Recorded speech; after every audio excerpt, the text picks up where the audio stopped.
നമസ്കാരം. Government ITI മലമ്പുഴയുടെ official YouTube ചാനലിലേക്ക് ഏവർക്കും സ്വാഗതം. ഞാൻ സന്തോഷ് കെ, ഗവൺമെൻറ് ITI മലമ്പുഴയിലെ സീനിയർ ഇൻസ്ട്രക്ടറാണ്. ഇന്നത്തെ ക്ലാസ്സിൽ NCVT ഒന്നാം വർഷ രണ്ടാം വർഷ വിദ്യാർത്ഥികൾക്ക് വളരെയധികം പ്രയോജനം ചെയ്യുന്ന ഒരു ടോപ്പിക്കാണ് നാം പഠിക്കുവാൻ പോകുന്നത്. ഇന്ന് നമ്മൾ പഠിക്കാൻ പോകുന്ന ടോപ്പിക് ഹീറ്റ് ട്രീറ്റ്മെൻറ്റ് അഥവാ താപോപചാരം രണ്ടാം ഭാഗമാണ്. കഴിഞ്ഞ ക്ലാസ്സിൽ നാം ഹീറ്റ് ട്രീറ്റ്മെൻറ്റ് എന്താണെന്നും അതിൻ്റെ സ്റ്റേജസ് എന്തെല്ലാമാണെന്നും പഠിച്ചു. അതായത് ലോഹങ്ങളെ ഒരു നിശ്ചിത ഊഷ്മാവ് വരെ ചൂടാക്കിയ ശേഷം ചില പ്രത്യേക രാസപദാർത്ഥങ്ങളുടെ സഹായത്തോടെ അല്ലെങ്കിൽ ചില സംവിധാനങ്ങളിലൂടെ തണുപ്പിച്ച് അതിൻ്റെ ഘടനയിൽ മാറ്റം വരുന്ന പ്രക്രിയയാണ് ഹീറ്റ് ട്രീറ്റ്മെൻറ്റ് എന്ന് നാം പറയുന്നത്. ഇന്നത്തെ ക്ലാസ്സിൽ നമുക്ക് ഹീറ്റ് ട്രീറ്റ്മെൻറ്റിൻ്റെ പ്രക്രിയകൾ എന്തെല്ലാമാണെന്ന് പഠിക്കാം.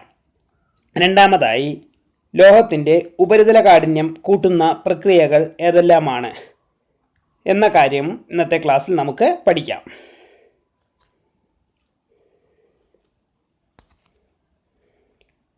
ഹീറ്റ് ട്രീറ്റ്മെൻറ്റിൻ്റെ ആവശ്യകത, ഹീറ്റ് ട്രീറ്റ്മെൻറ്റിൻ്റെ പർപ്പസ് എന്തെല്ലാമാണ്? ഹീറ്റ് ട്രീറ്റ്മെൻറ്റ് പ്രധാനമായും നാം ചെയ്യുന്നത് ഡക്റ്റിലിറ്റി, സ്ട്രെങ്ത്, ടഫ്നെസ്, മെഷീനബിലിറ്റി തുടങ്ങിയവ വർദ്ധിപ്പിക്കുവാൻ വേണ്ടി ആണ്.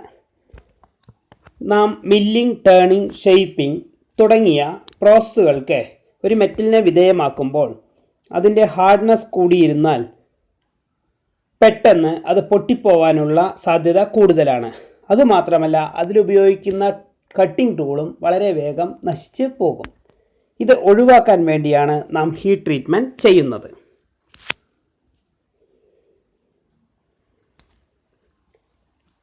Types of heat treatment. Heat treatment ഏതെല്ലാം തരത്തിൽ ഉണ്ട്? ഹീറ്റ് ട്രീറ്റ്മെൻറ്റ് പ്രധാനമായും 5 തരത്തിലുണ്ട്. അതിൻ്റെ പ്രോസസ്സുകൾ 5 തരത്തിലുണ്ട്. ഒന്നാമതായി annealing, normalising, hardening, tempering, case hardening. Case hardening വീണ്ടും 4ആയി തിരിച്ചിരിക്കുന്നു. Case carburising, cyaniding, nitriding, flame hardening.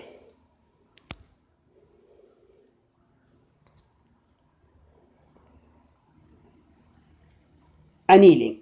ഈ ഗ്രാഫ് നോക്കിയാൽ നമുക്ക് കാണാൻ സാധിക്കും. എക്സ് ആക്സിസിൽ കാർബൺ പെർസെൻറ്റേജ് ആണ് മാർക്ക് ചെയ്തിരിക്കുന്നത്. വൈ ആക്സിസിൽ temperature from which plain carbon steels are annealed. ഏത് ടെമ്പറേച്ചറിലാണോ കാർബൺ സ്റ്റീൽസ് അനീലിംഗ് ചെയ്യുന്നത് ആ ടെമ്പറേച്ചറാണ് നമുക്ക് വൈ ആക്സിസിൽ കാണാൻ സാധിക്കുന്നത്. ഇതിൽ കാർബണിൻ്റെ പെർസെൻറ്റേജ് കൂടുന്നതിനനുസരിച്ച് നമുക്ക് ടെമ്പറേച്ചർ കൂടിക്കൊണ്ട് വരുന്നതായി കാണുവാൻ സാധിക്കും. ഇതിൽ LCT അതായത് lower critical temperature, upper critical temperature തുടങ്ങിയ കാര്യങ്ങൾ നാം കഴിഞ്ഞ ക്ലാസ്സുകളിൽ പഠിച്ചതാണ്. അനീലിംഗ്. ഉരുക്കിനെ 775 ഡിഗ്രി മുതൽ 850 ഡിഗ്രി വരെ ചൂടാക്കുമ്പോൾ കുറച്ച് നേരം ചൂടാക്കി കുറച്ച് നേരം അതേ ടെമ്പറേച്ചറിൽ നാം മെയിൻറ്റെയിൻ ചെയ്ത് നിർത്തുന്നു. അതിനുശേഷം ഒരു ഫർണസിൽ വെച്ച് അതിനെ തണുപ്പിച്ച് എടുക്കുന്നു. തണുപ്പിക്കാൻ അനുവദിക്കുന്ന സമയം കൂടുന്തോറും അതിൻ്റെ മൃദുലത കൂടിക്കൊണ്ടേ ഇരിക്കുന്നു, അല്ലെങ്കിൽ മൃദുലത വർദ്ധിക്കുന്നു. അനീലിംഗ് പ്രധാനമായും ചെയ്യുന്നത് ഇരുമ്പിൻ്റെ അല്ലെങ്കിൽ സ്റ്റീലിൻ്റെ കാഠിന്യം കുറയ്ക്കുവാൻ വേണ്ടി ആണ്. കാഠിന്യം കൂടിയ ഉരുക്ക് ഘടകങ്ങളെ ടേണിങ്, ഷേപ്പിംഗ് തുടങ്ങിയ നിർമ്മാണ പ്രവർത്തനങ്ങൾക്ക് വിധേയമാക്കുന്നതിന് മുൻപായി നാം അനീലിംഗ് ചെയ്ത് അതിൻ്റെ കാഠിന്യം കുറയ്ക്കണം. അല്ലാത്ത പക്ഷം അതിലുപയോഗിക്കുന്ന ടൂളുകൾ വളരെ പെട്ടെന്ന് തകരാറിലായി പോകും.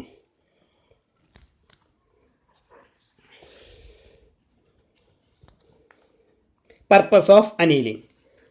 അനീലിങ്ങിൻ്റെ ആവശ്യം എന്തെല്ലാമാണ്? നാം കഴിഞ്ഞതായി പഠിച്ചു കഴിഞ്ഞു. ഈ സ്റ്റീലിനെ സോഫ്റ്റ് ആക്കാൻ വേണ്ടിയാണ് അനീലിംഗ് ചെയ്യുന്നത്. പിന്നെ മെഷീനബിലിറ്റി കൂട്ടുവാനും ഡക്റ്റിലിറ്റി വർദ്ധിപ്പിക്കുവാനും ഇൻറ്റേർണൽ സ്ട്രെസ്സസ് ഒഴിവാക്കുവാനും ഗ്രെയിൻ സൈസ് റിഫൈൻ ചെയ്തെടുക്കുവാനും പ്രധാനമായും നാം അനീലിംഗ് പ്രോസസ്സ് ഉപയോഗിക്കുന്നു. നോർമലൈസിംഗ്.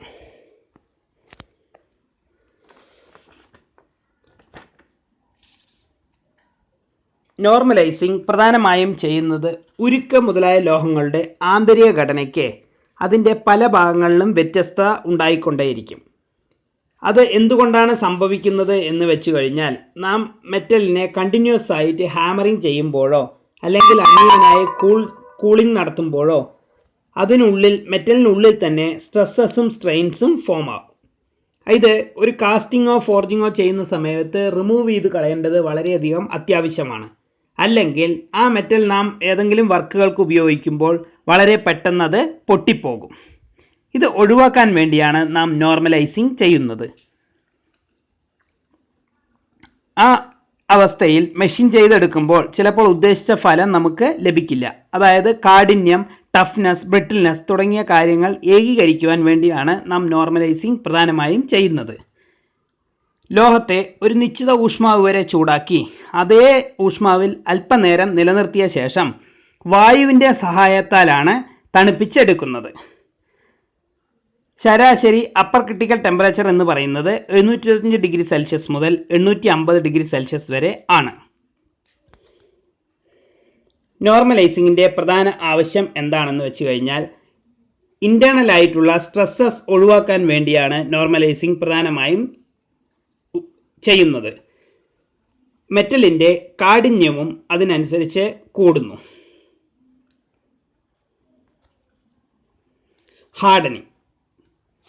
ഹാർഡനിങ്ങിൽ ഈ ഒരു ഗ്രാഫ് നിങ്ങൾക്ക് നോക്കിയാൽ മനസ്സിലാകും. കാർബൺ പെർസെൻറ്റേജും ഹാർഡനിങ് ടെമ്പറേച്ചറുമാണ് നമുക്ക് ഇവിടെ കാണാൻ സാധിക്കുന്നത്. അതായത് നമുക്ക് ഹാർഡനിങ്ങിന് മുമ്പ് കാർബൺ സ്റ്റീലിൻ്റെ ടെമ്പറേച്ചർ വളരെയധികം കുറവാണ്.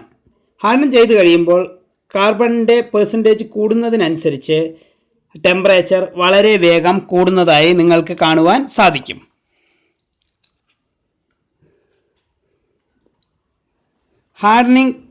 ഹാർഡ്നെസ് കുറഞ്ഞാൽ നമുക്ക് വളരെ വേഗം മെറ്റൽ പൊട്ടിപ്പോകും. അപ്പോൾ ഹാർഡനിങ്ങിൽ നാം പ്രധാനമായും ചെയ്യുന്നത് മെറ്റലിനെ ചൂടാക്കുന്നു.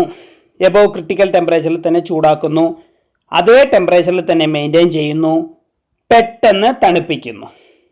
ഈ പ്രോസസ്സ് വളരെയധികം ഇമ്പോർട്ടൻ്റ് ആണ്. ചൂടാക്കുന്നു, അതേ ടെമ്പറേച്ചറിൽ മെയിൻറ്റെയിൻ ചെയ്യുന്നു, പെട്ടെന്ന് തണുപ്പിക്കുന്നു. അപ്പോൾ അധികമുള്ള കാർബൺ ആ മെറ്റലിനകത്തു നിന്നും പുറത്തു പോകാൻ സമയം കിട്ടാതെ വരുന്നു. ആ കാർബൺ അതിനുള്ളിൽ തന്നെ, അയണിൻ്റെ ആറ്റത്തിനുള്ളിൽ തന്നെ നിലനിൽക്കുകയും അത് ഒരു ഇൻറ്റേർണൽ ഡിസ്റ്റോർഷൻ അതിനുള്ളിൽ ഉണ്ടാക്കുകയും ചെയ്യുന്നു. അതുകൊണ്ടാണ് മെറ്റൽ വളരെയധികം സ്ട്രെങ്ത് ഉള്ളതായി മാറുന്നത്.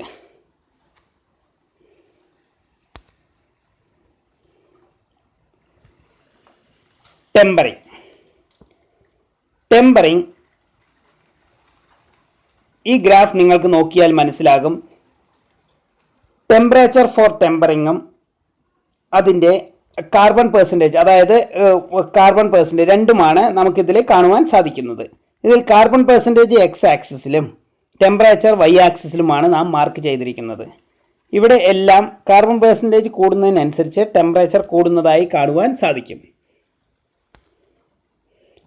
ടെമ്പറിങ്ങിൽ പ്രധാനമായും ഹാർഡൻ ചെയ്ത സ്റ്റീൽ വളരെ പെട്ടെന്ന് പൊട്ടിപ്പോകും. പെട്ടെന്ന് തണുപ്പിക്കുമ്പോൾ ഉണ്ടാവുന്ന ഇൻറ്റേർണൽ സ്ട്രെസ് റിമൂവ് ചെയ്യുവാനാണ് നാം ടെമ്പറിങ് ചെയ്യുന്നത്. ടെമ്പറിങ്ങിൽ പ്രധാനമായും ആദ്യം മെറ്റലിനെ ചൂടാക്കുന്നു, അതിനുശേഷം അതേ ടെമ്പറേച്ചറിൽ മെയിൻറ്റെയിൻ ചെയ്യുന്നു, പിന്നീട് വളരെ പെട്ടെന്ന് നാം തണുപ്പിച്ച് എടുക്കുന്നു, അതിനുശേഷം ഒന്നുകൂടെ ചൂടാക്കുന്നു. ഇങ്ങനെയാണ് നാം ടെമ്പറിങ് പ്രോസസ്സ് ചെയ്യുന്നത്. അതായത് ഹാർഡനിങ്ങിന് വിധേയമായ ലോഹത്തിന് അതിൻ്റെ കാഠിന്യം വർദ്ധിപ്പിക്കുന്നതോടൊപ്പം മെഷീൻ ചെയ്യുന്ന വേളയിലും മറ്റും ബലം പ്രയോഗിക്കുമ്പോൾ അത് പൊട്ടിപ്പോവാനുള്ള സാധ്യത വളരെയധികം വർദ്ധിക്കുന്നു. ആയതിനാൽ ഹാർഡനിങ്ങിന് വിധേയമാക്കിയ ലോഹത്തിനെ നാം ബ്രിട്ടിൽനെസ് കുറയ്ക്കുവാനായിട്ടാണ് ടെമ്പറിങ് പ്രോസസ്സ് പ്രധാനമായും ഉപയോഗിക്കുന്നത്. ഇത് ക്രിട്ടിക്കൽ ഊഷ്മാവിന് താഴെയുള്ള ഊഷ്മാവിലാണ് വീണ്ടും ചൂടാക്കുന്നത്. ഈ ചൂടാക്കിയ ഭാഗം വെള്ളത്തിലോ എണ്ണയിലോ താഴ്ത്തി തണുപ്പിച്ച ശേഷം പെട്ടെന്ന് പുറത്തെടുക്കുന്നു. അപ്പോൾ ആ ഭാഗത്തിന് ഒരു നിറവ്യത്യാസം ഉണ്ടാവുകയും ചെയ്യുന്നു. ഇതാണ് ടെമ്പറിങ് പ്രോസസ്സ് എന്ന് നാം പറയുന്നത്. Purpose of tempering. ടെമ്പറിംഗ് പ്രധാനമായും ചെയ്യുന്നത് ബ്രിട്ടിൽനെസ് കുറയ്ക്കുവാനും അതുകൂടാതെ തന്നെ നമുക്ക് ഡക്റ്റിലിറ്റി മെയിൻറ്റെയിൻ ചെയ്ത് നിർത്തുവാനും അത് ഹാർഡ്നെസ്, ടഫ്നെസ് തുടങ്ങിയവ നിലനിർത്തിക്കൊണ്ടു പോകുവാനുമാണ് ടെമ്പറിംഗ് ചെയ്യുന്നത്. അതുകൂടാതെ മെറ്റലിനുള്ളിലെ ഇൻറ്റേർണൽ സ്ട്രെസ്സസും സ്ട്രെയിൻസും മാറിക്കിട്ടുവാനും ടെമ്പറിംഗ് പ്രോസസ്സ് നമുക്ക് സഹായിക്കുന്നു. Tempering temperatures. ടെമ്പറിംഗ് ടെമ്പറേച്ചേഴ്സ് എന്ന് പറയുന്നത് നമുക്കിതിൽ കാണാൻ സാധിക്കും. ഓരോ കളറിനനുസരിച്ച് ഓരോ ടെമ്പറേച്ചർ നമുക്ക് ഈ ടേബിളിൽ കാണുവാൻ സാധിക്കും. അതായത് നാം ടെമ്പറിംഗ് സാധാരണ ചെയ്യുന്നത് 150 ഡിഗ്രി സെൽഷ്യസ് മുതൽ 650 ഡിഗ്രി സെൽഷ്യസ് വരെയുള്ള ടെമ്പറേച്ചറിലാണ്. എത്ര നേരം ചൂടാക്കണം എന്നുള്ളത് മെറ്റലിൻ്റെ തിക്നെസ്സിനെ അടിസ്ഥാനമാക്കി ഇരിക്കും. ടൂൾസുകളെല്ലാം നാം ഉപയോഗിക്കുന്ന സാധാരണ ടൂൾസുകളെല്ലാം സാധാരണ വളരെ കുറഞ്ഞ ടെമ്പറേച്ചറിലാണ് നാം ടെമ്പറിംഗ് ചെയ്യുന്നത്. ചൂടാക്കുന്ന സമയത്ത് ഉപരിതലത്തിൽ വരുന്ന ഓക്സൈഡ് ഫിലിമിൻ്റെ കളർ നോക്കിയാണ് നമുക്ക് ആ ടെമ്പറേച്ചർ മനസ്സിലാക്കുവാൻ സാധിക്കുന്നു. അതായത് ഈ ടേബിളിൽ നമുക്ക് നോക്കിയാൽ കാണാൻ സാധിക്കും, ബ്രൗൺ കളറാണ് മെറ്റലിന് മേലെ വരുന്നത് എന്നുണ്ടെങ്കിൽ അത് 250 ഡിഗ്രി സെൽഷ്യസ് ആണ്. പർപ്പിൾ ആണെന്നുണ്ടെങ്കിൽ അത് 270 ആണ്. ഡാർക്ക് പർപ്പിൾ ആണെങ്കിൽ 280 ആണ്. ബ്ലൂ ആണെങ്കിൽ 300 ആണ്. ഇങ്ങനെ ഓരോ നിറത്തിനനുസരിച്ച് അതിൻ്റെ ടെമ്പറേച്ചർ നമുക്ക് കറക്റ്റായി മനസ്സിലാക്കുവാൻ സാധിക്കും. ഇനി ഇതിൽ നിന്ന് നിങ്ങൾക്ക് കുറച്ച് ക്വസ്റ്റ്യൻസ് ഉണ്ടാക്കുവാൻ സാധിക്കും. What is annealing and why is it done? ഒന്നാമത്തെ ക്വസ്റ്റ്യൻ. രണ്ടാമതായി, what is the difference between tempering and annealing? ഈ രണ്ട് ക്വസ്റ്റ്യൻസും നിങ്ങൾ നോട്ടിൽ എഴുതി സ്വയം ആൻസർ ചെയ്ത് പഠിക്കുക. Surface hardening of steel. സ്റ്റീലിൻ്റെ പുറം വശം, അതായത് ഗിയറുകളും പിസ്റ്റണുകളും പിന്നുകളുമെല്ലാം എപ്പോഴും നമുക്ക് വളരെയധികം ബലമുള്ളതായി വെക്കേണ്ടത് വളരെയധികം അത്യാവശ്യമാണ്. ആ സമയങ്ങളിൽ നാം അതിൻ്റെ ഉപരിതലം വളരെയധികം സ്ട്രെങ്ത് ഉള്ളതായി വെക്കുന്നു. ഇതിന് നമുക്ക് പ്രധാനമായും സഹായിക്കുന്നത് സർഫസ് ഹാർഡനിങ് പ്രോസസ്സ് മുഖേനയാണ്. എന്തെന്നാൽ ഉപരിതലമാണ് ഏറ്റവും കൂടുതൽ നമുക്ക് ഫ്രിക്ഷനും മറ്റു കാര്യങ്ങൾക്കുമെല്ലാം വിധേയമാകുന്നത്. അതുകൊണ്ട് അതിൻ്റെ ഉപരിതലം എപ്പോഴും സ്ട്രോങ് ആയിരിക്കേണ്ടത് നമുക്ക് വളരെയധികം അത്യാവശ്യമാണ്. അതിന് നാം ചില സർഫസ് ഹാർഡനിങ് പ്രോസസ്സുകളാണ് ചെയ്യുന്നത്. Types of surface hardening. പ്രധാനമായും case hardening, cyaniding, nitriding, flame hardening, induction hardening തുടങ്ങിയ സർഫസ് ഹാർഡനിങ് പ്രോസസ്സുകളാണ് ഉള്ളത്. Case hardening. ലോഹത്തിൻ്റെ ഉപരിതലം മാത്രം ആവശ്യാനുസരണം കാഠിന്യമേറിയതും ഉൾഭാഗം മൃദുലവും ആയിരിക്കുന്ന ഹാർഡനിങ് രീതിയാണ് ഇത്. ഞാൻ നേരത്തെ സൂചിപ്പിച്ചു, ഉപരിതലം മാത്രം നമുക്ക് കാഠിന്യമുള്ളതായി വയ്ക്കുക. അതിനുള്ള ഒരു പ്രോസസ്സാണ് കേസ് ഹാർഡനിങ് എന്ന് പറയുന്നത്. ലോഹത്തിൻ്റെ ഉപരിതലത്തിൽ കാർബണിൻ്റെയും നൈട്രജൻ്റെയും അംശം വളരെയധികം കൂടുതലായി നിറയ്ക്കുകയാണ് നാം ചെയ്യുന്നത്. വായു കടക്കാത്ത ഒരു പെട്ടിയിൽ അല്ലെങ്കിൽ ഒരു ലെതർ കഷ്ണത്തിലോ പൊതിഞ്ഞ് ലോഹത്തെ 800 ഡിഗ്രി സെൽഷ്യസ് മുതൽ 920 ഡിഗ്രി സെൽഷ്യസ് വരെ ഊഷ്മാവിൽ 5 മണിക്കൂർ മുതൽ 8 മണിക്കൂർ വരെ നേരം വെച്ചിരിക്കണം. ഈ സമയം ലോഹത്തിൻ്റെ ഉപരിതലം കാർബൺ ആഗിരണം ചെയ്യുന്നു. കാർബൺ അബ്സോർബ് ചെയ്തെടുക്കും. എന്നിട്ട് തണുത്ത വെള്ളം ഉപയോഗിച്ച് ലോഹത്തെ നാം തണുപ്പിക്കുന്നു. അതുവഴി താഴ്ന്ന തരം നമുക്ക് ഉരുക്ക് ഉണ്ടാക്കിയെടുക്കുവാൻ സാധിക്കും. ഈ പ്രോസസ്സ് മുഖേന നമുക്ക് ഉരുക്കിൻ്റെ ഉൽപ്പാദന ചെലവും വളരെയധികം കുറച്ചെടുക്കുവാൻ സാധിക്കും.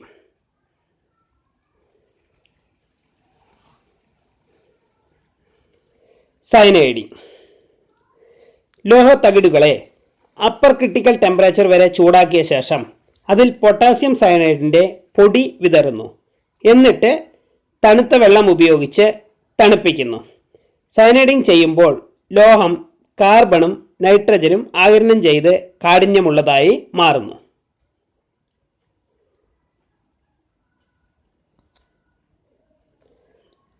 നൈട്രൈഡിങ്. സ്റ്റീൽ, ക്രോമിയം, അലുമിനിയം തുടങ്ങിയ സങ്കരങ്ങൾക്ക് തേയ്മാനം കുറയ്ക്കുവാൻ വേണ്ടിയാണ് നൈട്രേറ്റിംഗ് പ്രക്രിയ പ്രധാനമായും ചെയ്യുന്നത്. ലോഹത്തെ 510 ഡിഗ്രി സെൽഷ്യസ് വരെ ഊഷ്മാവിൽ ചൂടാക്കുമ്പോൾ അമോണിയ വാതകം 2-3 ദിവസത്തേക്ക് അതിനുള്ളിലേക്ക് കടത്തിവിടുന്നു. അപ്പോൾ അയൺ നൈട്രേറ്റ് ഉൽപ്പാദിപ്പിക്കപ്പെടുന്നു. ലോഹസങ്കരത്തിൻ്റെ ഉപരിതലം കാഠിന്യമുള്ളതായി മാറുന്നു. നാം നേരത്തെ സൂചിപ്പിച്ചതുമാതിരി കേസ് ഹാർഡനിങ് പ്രോസസ്സ് അവിടെ നടക്കുന്നു. പക്ഷേ ഇത് വളരെയധികം ചെലവുള്ള ഒരു പ്രക്രിയ ആണ്. നൈട്രേറ്റിംഗ് തന്നെ 2 തരത്തിലുണ്ട്: ഗ്യാസ് നൈട്രേറ്റിംഗ്, സാൾട്ട് ബാത്ത് നൈട്രേറ്റിംഗ്.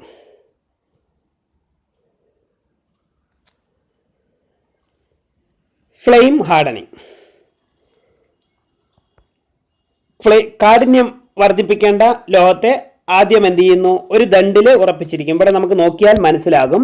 ഒരു ദണ്ടിൽ ഉറപ്പിച്ച് ഗ്യാസ് വെൽഡിങ്ങിന് ഉപയോഗിക്കുന്ന ഒരു ജ്വാല ഉപയോഗിച്ചിട്ട് ഒരു നിശ്ചിത ഊഷ്മാവ് വരെ ചൂടാക്കിയ ശേഷം വെള്ളം ഉപയോഗിച്ചിട്ട് എന്ത് ചെയ്യും? തണുപ്പിക്കും. അപ്പോൾ ഒരു സൈഡിൽ ബർണറും കാണുവാൻ സാധിക്കും, ഒരു സൈഡ് വെള്ളവും കാണുവാൻ സാധിക്കും. അതായത് ഇതിൽ പ്രധാനമായും ചെയ്യുന്നത് കാഠിന്യം വർദ്ധിപ്പിക്കേണ്ട ലോഹത്തെ ആദ്യം ഒരു ദണ്ടിൽ ഉറപ്പിച്ച ശേഷം ഒരു മോട്ടറിൻ്റെ സഹായത്തോടെ കറക്കും. എന്നിട്ട് കറങ്ങിക്കൊണ്ടിരിക്കുന്ന ലോഹഭാഗത്ത് ഗ്യാസ് വെൽഡിങ്ങിന് ഉപയോഗിക്കുന്ന ജ്വാല ഉപയോഗിച്ച് ഒരു നിശ്ചിത ഊഷ്മാവ് വരെ ചൂടാക്കും. ഫ്ലെയിം അതിൽ നിന്നാണ് നാം കൊടുക്കുന്നത്. എന്നതിന് ശേഷം വെള്ളം ഉപയോഗിച്ച് തണുപ്പിക്കുന്നു. ഇതിനെയാണ് ഫ്ലെയിം ഹാർഡനിങ് പ്രോസസ്സ് എന്ന് നാം പറയുന്നത്. അതായത് 0.35 മുതൽ 0.70 വരെ ഉള്ള കാർബൺ കണ്ടന്റ് ഉള്ള ഇതിനെ നമുക്ക് ഫ്ലെയിം ഹാർഡനിങ് ചെയ്ത് എടുക്കുവാൻ സാധിക്കുന്നു. Induction hardening. ഇതിൽ നിങ്ങൾക്ക് ഒരു ഇൻഡക്ഷൻ കോയിൽ, ഒരു കോപ്പർ ട്യൂബ്, അതാണ് ഇൻഡക്ഷൻ കോയിലായി വർക്ക് ചെയ്യുന്നത്. അതിനുള്ളിലേക്ക് വർക്ക് പീസ് കടത്തി വെച്ചിരിക്കുന്നത് കാണുവാൻ സാധിക്കും. ഇനി ഇതിലെന്താണ് ചെയ്യുന്നത് എന്ന് വെച്ച് കഴിഞ്ഞാൽ, ഏത് മെറ്റലാണോ നമുക്ക് ഹാർഡൻ ചെയ്യേണ്ടത് അതിനെ ഇൻഡക്ഷൻ കോയിലിനുള്ളിലേക്ക് നാം ഇറക്കി വയ്ക്കുന്നു. എന്നിട്ട് ആ കോയിലിനുള്ളിലൂടെ നമുക്ക് ഹൈ ഫ്രീക്വൻസി കറണ്ട് പാസ് ചെയ്ത് വിടുന്നു. അപ്പോൾ എത്ര ഹാർഡ്നെസ് കൂട്ടണം എന്നുള്ളത് അതിലുപയോഗിക്കുന്ന സപ്ലൈ ഫ്രീക്വൻസിക്ക് അനുസരിച്ച് ആയിരിക്കും ഉണ്ടാവുക. ഈ പ്രോസസ്സിനെയാണ് നാം ഇൻഡക്ഷൻ ഹാർഡനിങ് എന്ന് പറയുന്നത്.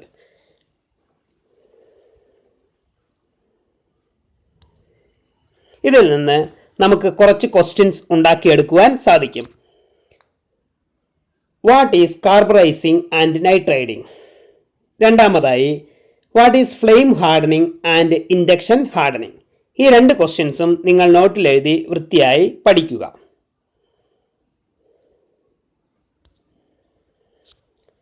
സമ്മറി. ഇത്രയും പറഞ്ഞ കാര്യങ്ങളിൽ നിന്ന് നാം ഇന്നത്തെ ക്ലാസ്സിൽ എന്തെല്ലാം പഠിച്ചു എന്ന് നമുക്കൊന്ന് നോക്കാം. അതായത് ആദ്യമായി നാം ഹീറ്റ് ട്രീറ്റ്മെൻറ്റ് പ്രോസസ്സുകളാണ് പ്രധാനമായും പഠിച്ചത്. അതിൽ ആദ്യത്തേത് നാം അനീലിംഗ് പഠിച്ചു. അനീലിംഗ് എന്ന് പറഞ്ഞാൽ ചൂടാക്കുന്നു, അതേ ടെമ്പറേച്ചറിൽ മെയിൻറ്റെയിൻ ചെയ്യുന്നു, എന്നിട്ട് വളരെ മെല്ലെ തണുപ്പിച്ച് എടുക്കുന്നു. ഈ പ്രോസസ്സിനെയാണ് നാം അനീലിംഗ് എന്ന് പറയുന്നത്. ഫർണസ് ഓഫ് ചെയ്ത് വളരെ മെല്ലെ തണുപ്പിച്ച് എടുക്കുന്നു. അടുത്തതായി നോർമലൈസിങ് എന്താണെന്ന് പഠിച്ചു. നോർമലൈസിങ് എന്ന് പറഞ്ഞാൽ അത് നാം ഇൻറ്റേർണൽ സ്ട്രെസ്സസും സ്ട്രെയിൻസും റിമൂവ് ചെയ്ത് കളയുവാനാണ് നോർമലൈസിങ് നാം പ്രധാനമായും ചെയ്യുന്നത്. നോർമലൈസിങ്ങിൽ ഇതേ പ്രോസസ്സുകൾ തന്നെയാണ് നാം ചെയ്യുന്നത്. അതായത് ചൂടാക്കുന്നു, അതേ ടെമ്പറേച്ചറിൽ നാം മെയിൻറ്റെയിൻ ചെയ്ത് നിർത്തുന്നു. എന്നതിന് ശേഷം നാം തണുപ്പിക്കുന്നത് വായുവിലാണ് നാം തണുപ്പിക്കുന്നത്. അതാണ് അതിൻ്റെ ഒരു വ്യത്യാസം. അടുത്തതായി നമുക്ക് അറിയുവാനുള്ളത് ഹാർഡനിങ് ആണ്. ഹാർഡനിങ് എന്ന് പറഞ്ഞാൽ ഇതേമാതിരി തന്നെയാണ്. ചൂടാക്കുന്നു, അതേ ടെമ്പറേച്ചറിൽ നാം മെയിൻറ്റെയിൻ ചെയ്യുന്നു, എന്നതിന് ശേഷം വളരെ പെട്ടെന്ന് തണുപ്പിക്കുന്നു. ഈ പ്രോസസ്സിനെയാണ് ഹാർഡനിങ് എന്ന് നാം പറയുന്നത്. ഇനി അത് കഴിഞ്ഞാൽ നാം പഠിച്ചത് ടെമ്പറിങ് പ്രോസസ്സാണ് നാം പഠിച്ചത്. ടെമ്പറിങ് പ്രോസസ്സിൽ ഇതേമാതിരി തന്നെയാണ് നമുക്ക് ചെയ്യാനുള്ളത്. അതായത് ചൂടാക്കുന്നു, അതേ ടെമ്പറേച്ചറിൽ മെയിൻറ്റെയിൻ ചെയ്യുന്നു, തണുപ്പിക്കുന്നു, അതിനുശേഷം നാം വീണ്ടും എന്ത് ചെയ്യുന്നു? ചൂടാക്കുന്നു. എന്നതിന് ശേഷം നമുക്ക് അത് ഓയിലിലോ ഇതിലോ മറ്റേ എണ്ണയിലോ മറ്റേ മുക്കിയെടുത്ത് നമുക്കതിൻ്റെ ടെമ്പറേച്ചർ കറക്റ്റായിട്ട് മെയിൻറ്റെയിൻ ചെയ്ത് നിർത്തുവാൻ സാധിക്കും. ആ സമയത്ത് നാം പഠിച്ചു അതിന് മേലെ ഒരു ഓക്സൈഡ് ഫോം ആവും എന്നുള്ളത്, മെറ്റലിന് മേലെ ഒരു ഓക്സൈഡ് ഫോം ആവും എന്നുള്ളത് നാം പഠിച്ചു. ഇനി അതുകൂടാതെ നാം മെറ്റലിൻ്റെ ഉപരിതല കാഠിന്യം ഏതെല്ലാം രീതിയിൽ കൂടും എന്ന് നാം പഠിച്ചു. അതിൽ പ്രധാനമായും പഠിച്ചത് നാം കേസ് ഹാർഡനിങ് എന്താണെന്ന് പഠിച്ചു, ഫ്ലെയിം ഹാർഡനിങ് എന്താണെന്ന് പഠിച്ചു, സയനൈഡിങ് എന്താണെന്ന് പഠിച്ചു, നൈട്രൈഡിങ് എന്താണെന്ന് പഠിച്ചു. ഈ 4 പ്രോസസ്സുകളും നാം ചെയ്യുന്നത് മെറ്റലിൻ്റെ ഉപരിതല കാഠിന്യം കൂടുവാൻ വേണ്ടി ആണ്. അതുകൂടാതെ ഇൻഡക്ഷൻ ഹാർഡനിങ്ങും നാം ഇതിൻ്റെ കൂടെ പഠിച്ചു. ഇത്രയും കാര്യങ്ങളാണ് നാം ഇന്നത്തെ ക്ലാസ്സിൽ പഠിച്ചത്. അടുത്ത ക്ലാസ്സിൽ നമുക്ക് എസ്റ്റിമേഷൻ ആൻഡ് കോസ്റ്റിംഗ് എന്ന ഒരു പുതിയൊരു ടോപ്പിക്കാണ് പഠിക്കുവാൻ ഉള്ളത്. Thank you.